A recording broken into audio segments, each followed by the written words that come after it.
ही गोष्ट बऱ्याच जणांना आधीच माहित होती की इलेक्शन संपल्यानंतर कधीही पेट्रोल डिझेलचे दर वाढू शकतात आणि शेवटी याची सुरुवात झाली आहे. मी सुरुवात असं म्हणते कारण या एका आठवड्यात दुसऱ्यांदा पेट्रोल आणि डिझेलचे दर वाढलेत आणि जर पश्चिम आशियामधला तणाव असाच सुरू राहिला तर आपल्याकडे पेट्रोल आणि डिझेल आणखी महाग होऊ शकतं. सरकारी तेल कंपन्यांनी 19 मे पासून पेट्रोल आणि डिझेलच्या किमतीमध्ये जवळपास 90 पैसे प्रति लिटर एवढी वाढ केली आहे. याआधी 15 मेला सुद्धा त्यांच्या दरांमध्ये 3 रुपयांची वाढ झाली होती. म्हणजे फक्त एका आठवड्यात पेट्रोल आणि डिझेल जवळपास 4 रुपयांनी महाग झालंय. तेल कंपन्यांचं म्हणणं आहे की आंतरराष्ट्रीय बाजारात कच्च्या तेलाच्या किमती झपाट्याने वाढतायत आणि त्यामुळे त्यांना मोठा आर्थिक ताण सहन करावा लागतोय. यामागचं कारण तुम्हाला माहितच आहे. पश्चिम आशियातला वाढता तणाव, अमेरिका, इराण आणि इस्रायल यांच्यातल्या संघर्षामुळे तेलाचा जो पुरवठा आहे त्याच्यावर याचा वाईट परिणाम होताना दिसतोय आणि याच कारणामुळे क्रूड ऑइलची किंमत $100 प्रति बॅरलच्या पुढे गेली आहे. आता भारतासाठी ही परिस्थिती अधिक गंभीर का ठरते? कारण भारत मोठ्या प्रमाणावर कच्चं तेल परदेशातून आयात करतो आणि त्यामुळे जागतिक बाजारात तेलाच्या किमती वाढल्या की त्याचा थेट परिणाम भारतातल्या पेट्रोल आणि डिझेलच्या किमतींवर होतो. तेल कंपन्यांचं म्हणणं आहे की 15 मेला जी 3 रुपयांची दरवाढ केली त्यानंतर सुद्धा उत्पादन खर्च आणि विक्री किंमत याच्यामध्ये मोठा गॅप होता आणि त्यामुळे आता पुन्हा एकदा दरवाढ करण्यात आली आहे. तज्ज्ञांचं म्हणणं आहे की जर मध्य पूर्वेतील तणाव लवकर कमी झाला नाही तर येत्या काळात पेट्रोल आणि डिझेल आणखी महाग होऊ शकतात.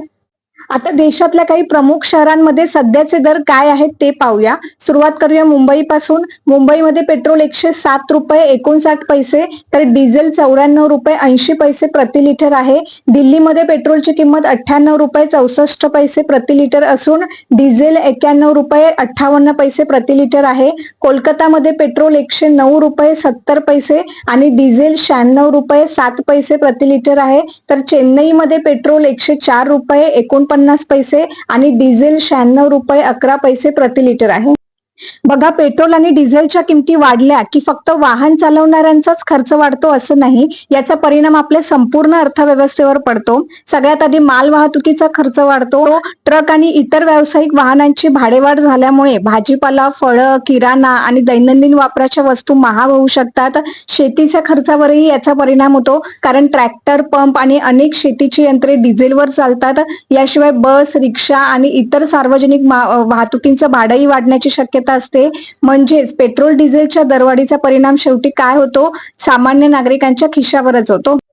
आता भारतात पेट्रोल आणि डिझेलचे दर कसे ठरतात हेही एकदा समजून घेऊया. हे दर फक्त कच्च्या तेलाच्या किमतीवर ठरत नाहीत तर यामध्ये रिफायनिंगचा खर्च, तेल कंपन्यांचा नफा, केंद्र सरकारची एक्साईज ड्युटी, डीलरचं कमिशन, राज्य सरकारचा वॅट यांच्यासारख्या सगळ्या गोष्टींचा समावेश असतो आणि म्हणूनच वेगवेगळ्या राज्यांमध्ये आणि शहरांमध्ये पेट्रोल डिझेलच्या किमती या वेगवेगळ्या असतात.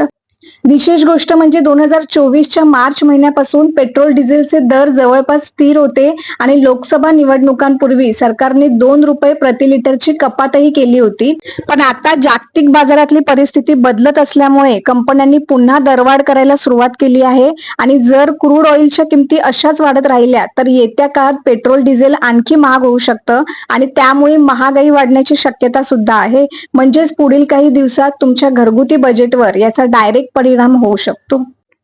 या दरवाढीबद्दल तुमचं मत काय आहे? पेट्रोल डिझेलचे दर आणखी वाढतील असं तुम्हाला वाटतं का? तुमची मतं कमेंटमध्ये नक्की लिहा. व्हिडिओ आवडला असेल तर लाईक करा, मित्रांसोबत शेअर करा आणि अशाच महत्त्वाच्या अपडेटसाठी द लीगल साईड या आमच्या चॅनलला सबस्क्राईब नक्की करा. धन्यवाद. भेटूया पुढच्या व्हिडिओमध्ये.